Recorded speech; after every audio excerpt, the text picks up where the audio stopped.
నమస్కారం. Reporter TV news కి స్వాగతం. హెడ్లైన్ చూద్దాం.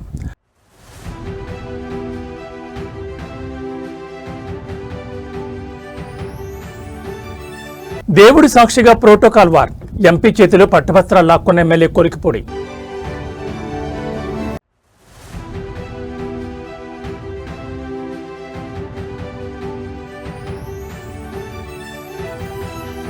తెలంగాణ హైకోర్టుకు బాంబు బెదిరింపులు. తనిఖీ చేస్తున్న బాంబు స్క్వాడ్.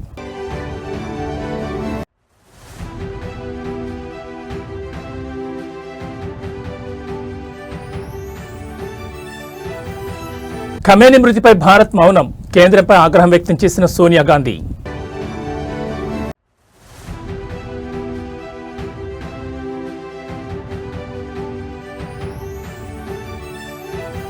కొనసాగుతున్న ఇరాన్ దాడులు. రియాద్లో యుఎస్ ఎంబసీ టార్గెట్.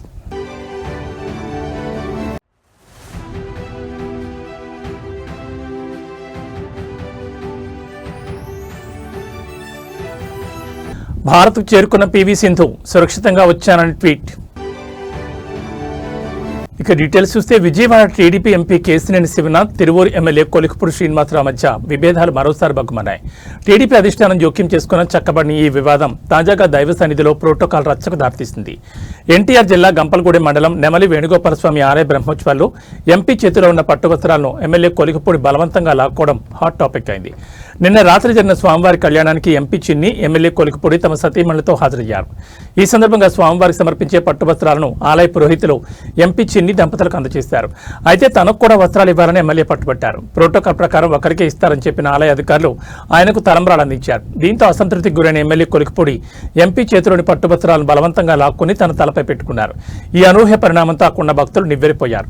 ఎంపీ వర్గీయులు అడ్డుకోవడంతో ఇరు వర్గాల మధ్య తీవ్ర వాగ్వాదం చోటు చేసుకుని తోపులాటకు దారితీసింది. వెంటనే పోలీసులు జోక్యం చేసుకుని పరిస్థితిని చక్కదిద్దారు. ఎంపీ కేసినేని చిన్ని తన వర్గీయులను వారించి వివాదాన్ని సద్దుమణిగేలా చేశారు. అనంతరం కళ్యాణ మండపంలో ముందు వరుసలో ఎమ్మెల్యే దంపతులు, వెనుక వరుసలో ఎంపీ దంపతులు కూర్చున్నారు. ఈ ఘటనతో ఆ ప్రాంతంలో ఉద్రిక్తత నెలకొనడంతో పోలీసులు పటిష్ట బందోబస్తు ఏర్పాటు చేశారు.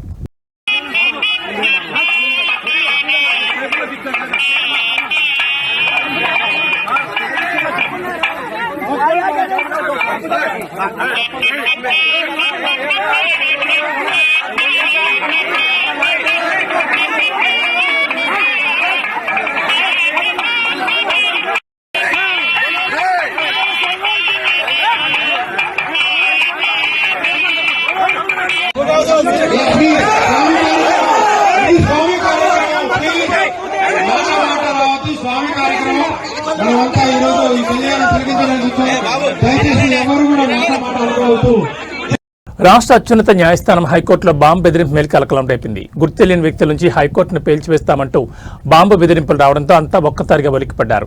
సమాచారం అందుకున్న పోలీసులు bomb disposable squad, dog squad తో హుటాహుటిన హైకోర్టు చేరుకున్నారు.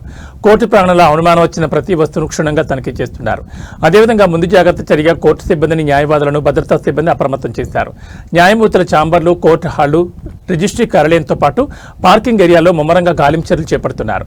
తనిఖీలు పూర్తయ్యే వరకు ఎవరూ లోపలికి రావద్దని అధికారులు సూచించారు. అవాంఛనీయ ఘటనలు చోటు చేసుకోకుండా హైకోర్టు పరిసర ప్రాంతాల్లో భద్రతను మరింత కట్టుదిట్టం చేశారు.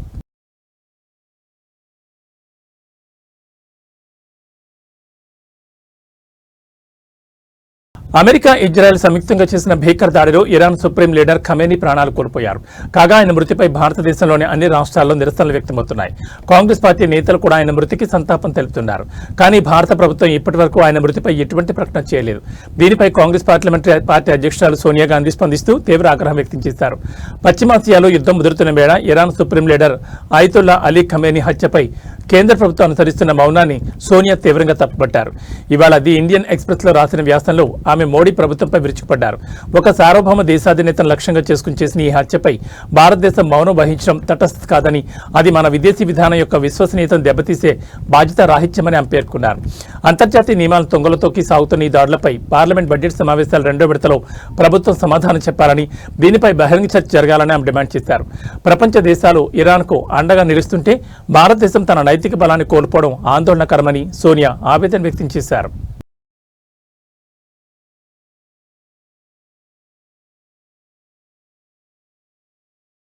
ఉప్పల్ నియోజకవర్గంలో విద్యార్థుల భవిష్యత్తుకు భరోసానిచ్చి ఒక అద్భుతమైన కార్యక్రమం జరిగింది. ఆర్థిక ఇబ్బందులతో సతమతమవుతున్న వైద్య విద్యార్థులకు నేనున్నానంటూ ముందుకొచ్చారు MLA Bandaru Lakshma Reddy. BLR charitable trust ద్వారా ఆయన చేస్తున్న ఈ విద్యా యజ్ఞంలో నేడు మాజీ మంత్రి హరీష్ రావు పాల్గొన్నారు. 7 ఎంబీబీఎస్ విద్యార్థులకు స్వయంగా చెక్కులను పంపిణీ చేసి వారిని ప్రోత్సహించారు. ఉప్పల్ ఎమ్మెల్యే బండారు లక్ష్మారెడ్డి తన సొంత ట్రస్ట్ ద్వారా విద్యార్థులకు అండగా నిలుస్తున్నారు. తాజాగా జరిగిన కార్యక్రమంలో పాల్గొన్న మాజీ మంత్రి హరీష్ రావు ఎమ్మెల్యే లక్ష్మారెడ్డిపై ప్రశంసల జల్లు కురిపించారు. రాజకీయాల్లో ఉంటూనే సామాజిక బాధ్యతను మర్చిపోకుండా డాక్టర్లు కావాలని కలలుగానే పేద విద్యార్థుల ఫీజులు చెల్లించడం అభినందనీయమని కొనియాడారు. కేవలం ఈ ఒక్కరోజే కాదు, ప్రస్తుత విద్యా సంవత్సరంలో మొత్తం 122 మంది వైద్య విద్యార్థులకు బండారు లక్ష్మారెడ్డి ఆర్థిక సహాయం అందించడం విశేషం. వారి విద్యా ఖర్చుల భారాన్ని తానే భరిస్తూ భవిష్యత్తులో వారు మంచి వైద్యులుగా ఎదిగి సమాజానికి సేవ చేయాలని ఆయన ఆకాంక్షించారు.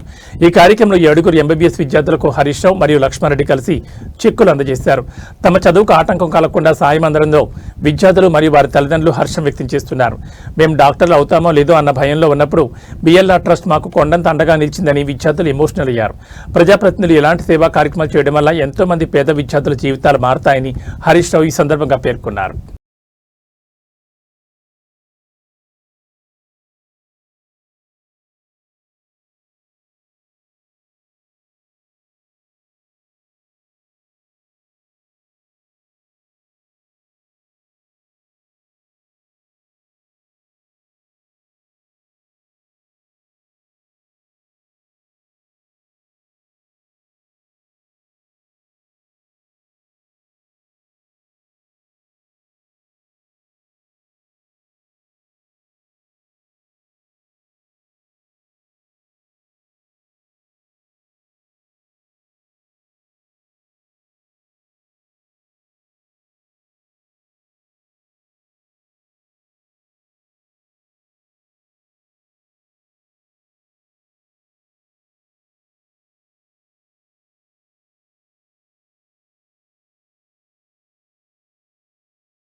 జగిత్యాల రైతు బజార్లో 22వ వార్డు ఇండిపెండెంట్ కౌన్సిలర్ భర్త ఏసీఎస్ రాజు మద్యం మత్తులో హంగామా సృష్టించారు.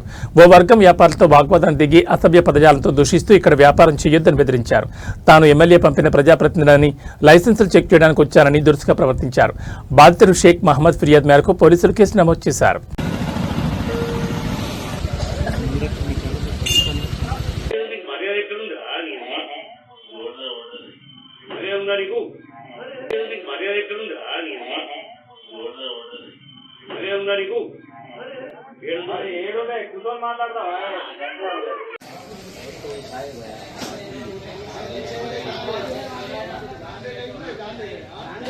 లేదు యూనియన్ తరఫున ప్రజాప్రతినిధి మీరు ఓకే చెప్పింది అర్థమైంది కానీ ఇలా మార్కెట్ కమిటీకి ఒక చైర్మన్ ఉన్నారు. అరే రమ్మన్న మోయిన్ వచ్చినాక వాళ్ళు మాట్లాడుతున్నారు. మీకు సంబంధించిన విషయం మాట్లాడతారంటే ఏంటలేరు సార్, మీకు సంబంధం లేని విషయం సార్.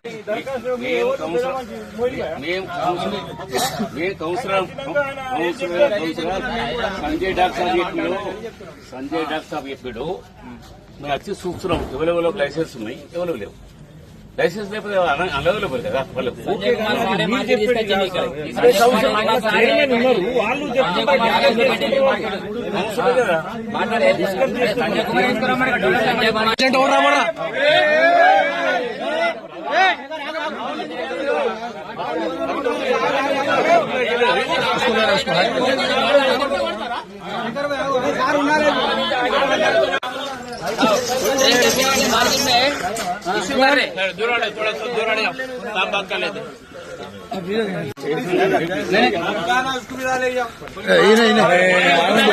साथ में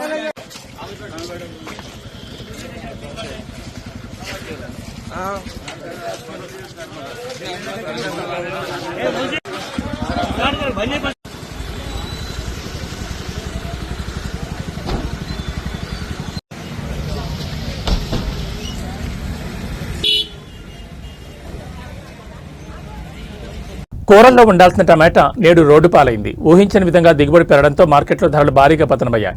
దీంతో పెట్టుబడి కూడా రాక దిక్కుతోచిన స్థితిలో ఉన్న రైతులు తమ ఆగ్రహాన్ని, ఆవేదనను రోడ్డుపైనే ప్రదర్శించారు. నగర శివార్లోని కందుకూరు సమీపంలో గల శ్రీశైలం రహదారిపై రైతులు భారీగా టమాటాలను కుప్పలుగా పారబోసి నిరసన వ్యక్తం చేశారు. ప్రస్తుతం మార్కెట్లో 25 కిలోల టమాటా బాక్స్ కేవలం 80 నుంచి 100 రూపాయల వరకు మాత్రమే పలుకుతోంది. అంటే కిలో ధర కేవలం 4కు పడిపోవడం గమనార్హం. అయితే పంటను కోయడానికి అయ్యే కూలీలు, మార్కెట్కు తీసుకెళ్లే రవాణా ఖర్చులు కూడా ఈ ధరతో రావడం లేదు. ఆరుగాలం కష్టపడి పండించిన పంటను ఇలా రోడ్డుపై పారబోస్తున్నామంటూ రైతులు కన్నీరు మున్నీరయ్యారు.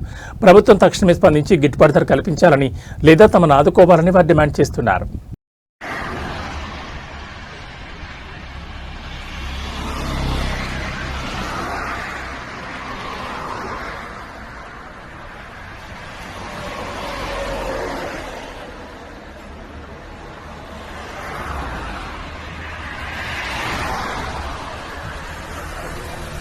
తమ సమస్యల పరిష్కారం కోసం విజయవాడలో ఆందోళన చేస్తున్న అంగన్వాడీల పట్ల పోలీసులు పాశవికంగా ప్రవర్తించారు.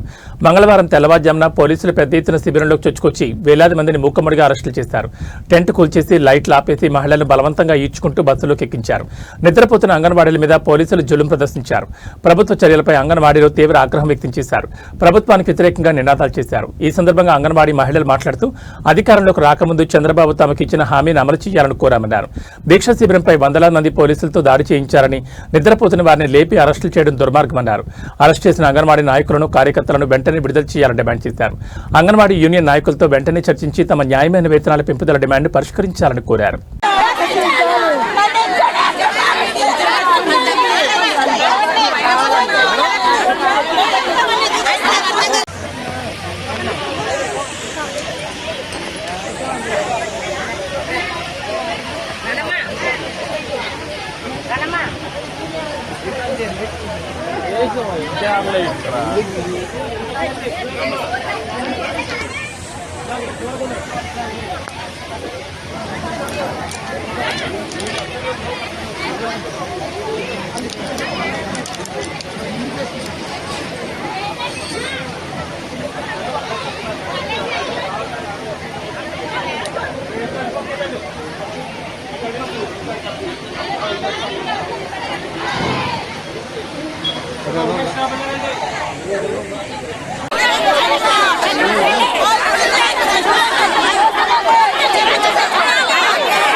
బ్యాడ్మింటన్ స్టార్ పీవీ సింధు క్షేమంగా భారత్ చేరుకున్నారు. ఈ మేరకు సింధు ఎక్స్లో పోస్ట్ చేశారు. పీవీ సింధు దుబాయ్కి వెళ్లి గత కొన్ని రోజులుగా చిక్కుకునిపోయారు. ఇరాన్, ఇజ్రాయెల్ మధ్య యుద్ధం కారణంగా దుబాయ్ ఎయిర్పోర్ట్ను కూడా మూసివేయడంతో పీవీ సింధు దుబాయ్లోనే ఉండిపోవాల్సి వచ్చింది. అయితే పీవీ సింధు నేడు క్షేమంగా బెంగళూరు ఎయిర్పోర్ట్కు చేరుకున్నారు. తాను క్షేమంగా బెంగళూరు చేరుకున్నారని, 2 రోజుల విశ్రాంతి తీసుకున్న తర్వాత అన్ని విషయాలు మాట్లాడతానని పీవీ సింధు చెప్పారు. దుబాయ్ ఇంటర్నేషనల్ ఎయిర్పోర్ట్ సిబ్బందికి, అధికారులకు పీవీ సింధు ఈ సందర్భంగా కృతజ్ఞతలు తెలిపారు.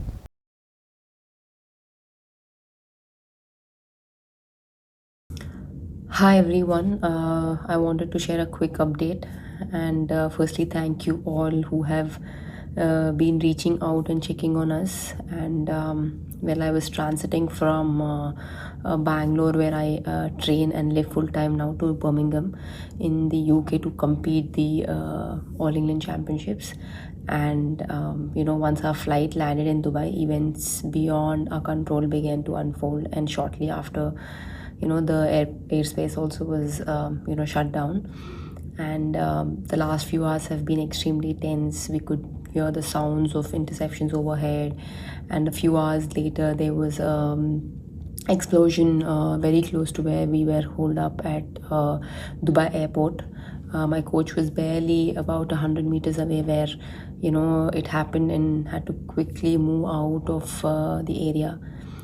Experiencing something like this in such close quarters is truly it truly shakes the very foundation you're built on.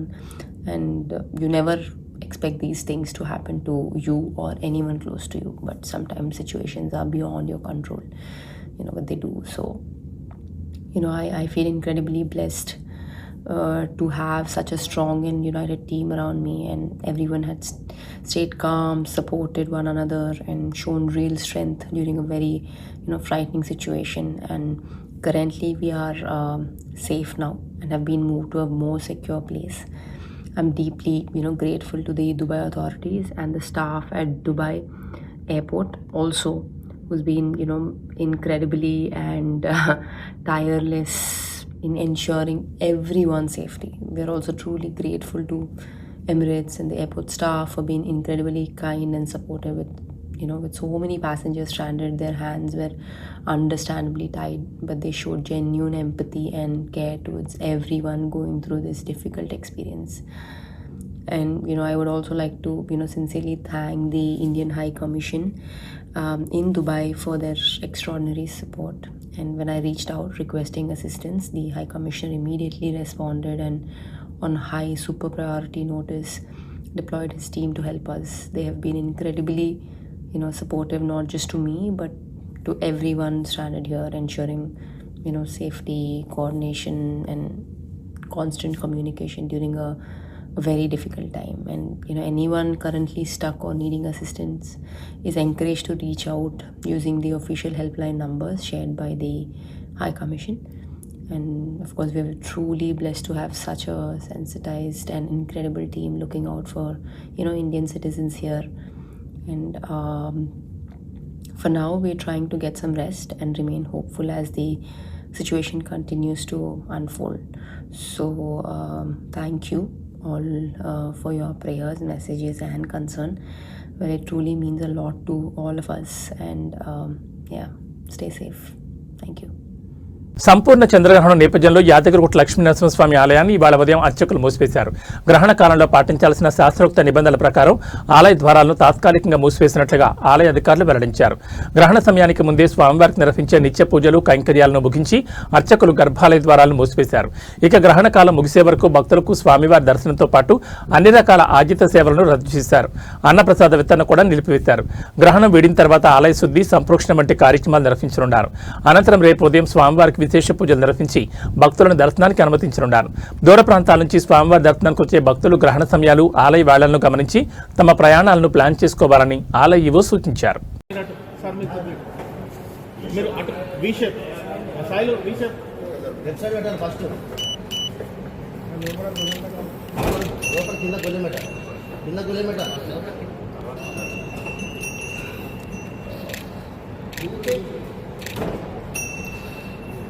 ఇవాళ చంద్రగ్రహణం కారణంగా తిరుమల శ్రీవారి ఆలయం సుమారు 10 గంటల పాటు మూతపడనుంది. భక్తుల రద్దీ ఎప్పుడు కళకళలాడి తిరుమల కొండ గ్రహణం వేళ భక్తులు లెక్క వెలవెలబోతోంది.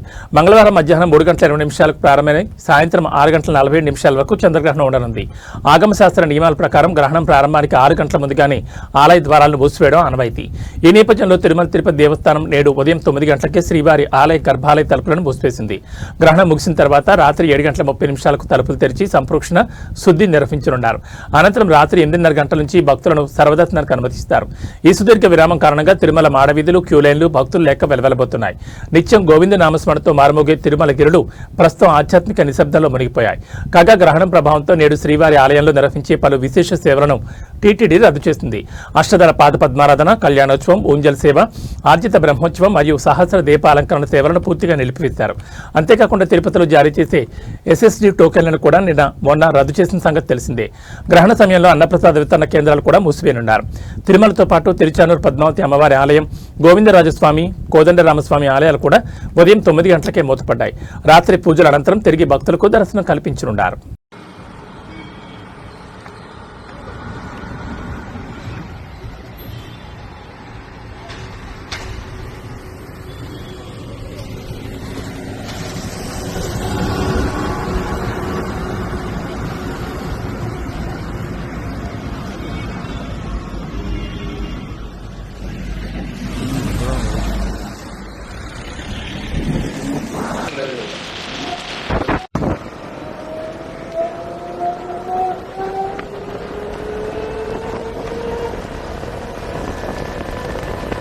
ఇరాన్, అమెరికా మధ్య నెలకొన్న యుద్ధ వాతావరణం కారణంగా పశ్చిమాసియా దేశాల్లో ఆందోళన చెందుతున్న భారతీయులకు కేంద్ర ప్రభుత్వం తీపి కబురు అందించింది.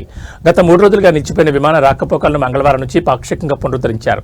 జెడ్డా, మస్కట్, అబుదాబి నుంచి ప్రత్యేక విమాన సర్వీసులు ప్రారంభం కావడంతో స్వదేశం కోసం ఎదురు చూస్తున్న ప్రవాసులు కుటుంబాల్లో ఆందోళన తగ్గింది.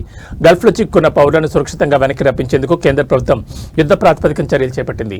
ఈ క్రమంలో తెలుగు రాష్ట్రాలైన ఆంధ్రప్రదేశ్, తెలంగాణ ముఖ్యమంత్రులు కేంద్ర విదేశాంగ శాఖతో నిరంతరం సంప్రదింపులు జరుపుతున్నారు. బాధితుల కుటుంబాలకు సమాచారం అందించేందుకు ఢిల్లీలోని ఏపీ, తెలంగాణ భవన్లలో ప్రత్యేక కంట్రోల్ రూమ్లను ఏర్పాటు చేసి సహాయక చర్యలను పర్యవేక్షిస్తున్నారు. ప్రయాణికుల రద్దీని దృష్టిలో ఉంచుకుని ప్రముఖ విమానయాన సంస్థలు ప్రత్యేక సర్వీసులు నడుపుతున్నాయి. ఇండిగో జెడ్డా నుంచి హైదరాబాద్, ముంబై, ఢిల్లీలకు 10 ప్రత్యేక విమానాలను కేటాయించింది. ఎయిర్ ఇండియా ఎక్స్ప్రెస్ మస్కట్ నుంచి కొచ్చి, ఢిల్లీ, ముంబై నగరాలకు సర్వీసులను పునరుద్ధరించింది. Emirates and Etihad Dubai, Abu Dhabi నుంచి పరిమిత సంఖ్యలో విమానాలు నడుపుతున్నాయి.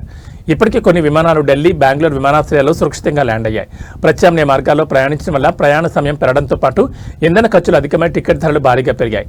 ఈ నేపథ్యంలో ప్రయాణికులు విమానాశ్రయానికి వచ్చే ముందే తమ ఫ్లైట్ స్టేటస్ను చెక్ చేసుకోవాలని పౌర విమానయాన మంత్రిత్వ శాఖ సూచించింది. పశ్చిమాసియాలో ఉద్రిక్తతలు కొనసాగుతూనే ఉన్నాయి. తమ సుప్రీం లీడర్ ఆయతుల్లా అలీ ఖమేనీ మృతికి ప్రతీకారంగా అమెరికా వైమానిక స్థావరాలు, ఇజ్రాయెల్పై ఇరాన్ దాడులకు పాల్పడుతోంది. గల్ఫ్ దేశాల్లోని అమెరికా స్థావరాలు, రాయబార కార్యాలయాలపై దాడులను ముమ్మరం చేసింది. తాజాగా సౌదీ అరేబియా రాజధాని రియాద్లోని అమెరికా ఎంబసీపై డ్రోన్లతో విరుచుకుపడింది. రియాద్లోని అమెరికా ఎంబసీపై 2 డ్రోన్లతో దాడి జరిగిందని సౌదీ రక్షణ మంత్రిత్వ శాఖ ప్రకటించింది. దీంతో ఆ ప్రాంతంలో మంటలు చెలరేగాయి. దట్టమైన పొగాలమ్ముకుంది. దీంతో ఎంబసీ భవనానికి స్వల్పంగా నష్టం వాటిల్లినట్టు తెలుస్తోంది. దాడి సమయంలో కార్యాలయం మొత్తం ఖాళీగా ఉండడంతో ఎవరికీ ఎలాంటి ప్రమాదం వాటిల్లలేదని సమాచారం. ఈ క్రమంలో సౌదీలోని రియాద్, జెడ్డా, దహ్రాన్లో ఉన్న అమెరికన్లు సురక్షిత ప్రాంతాల్లో ఉండాలని అక్కడి అమెరికా రాయబార కార్యాలయం ఓ ప్రకటన విడుదల చేసింది. తాజా దాడుల నేపథ్యంలో అమెరికా అధ్యక్షుడు డొనాల్డ్ ట్రంప్ ఇరాన్కు పరోక్షంగా తీవ్ర హెచ్చరికలు జారీ చేశారు. రియాద్లోని అమెరికా ఎంబసీపై జరిగిన దాడి, సైనికుల హత్యకు ప్రతిస్పందన ఎంత తీవ్రంగా ఉంటుందో వారు త్వరలోనే తెలుసుకుంటారని ట్రంప్ హెచ్చరించారు. కాగా సోమవారం కువైట్లోని అమెరికా ఎంబసీపై కూడా ఇరాన్ దాడికి పాల్పడిన సంగతి తెలిసిందే.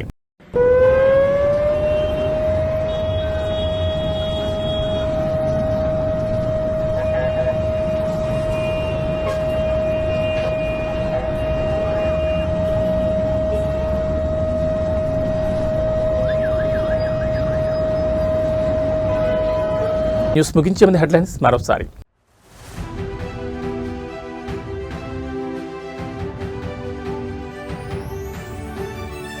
దేవుడి సాక్షిగా ప్రోటోకాల్ వార్, ఎంపీ చేతిలో పట్టువస్త్రాలు లాక్కున్న ఎమ్మెల్యే కొలికిపూడి.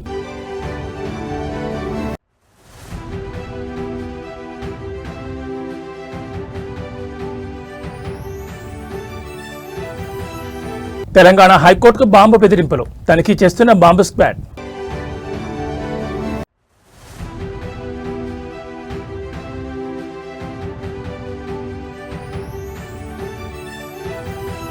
ఖమేనీ మృతిపై భారత్ మౌనం, కేంద్రంపై ఆగ్రహం వ్యక్తం చేసిన సోనియా గాంధీ.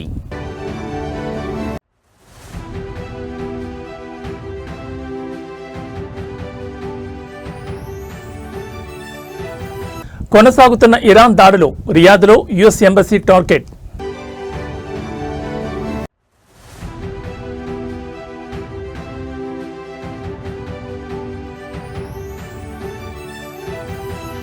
భారత్కు చేరుకున్న పివి సింధు, సురక్షితంగా వచ్చానని ట్వీట్. ఏబీ బులెటిన్ విశేషాలు. నమస్కారం.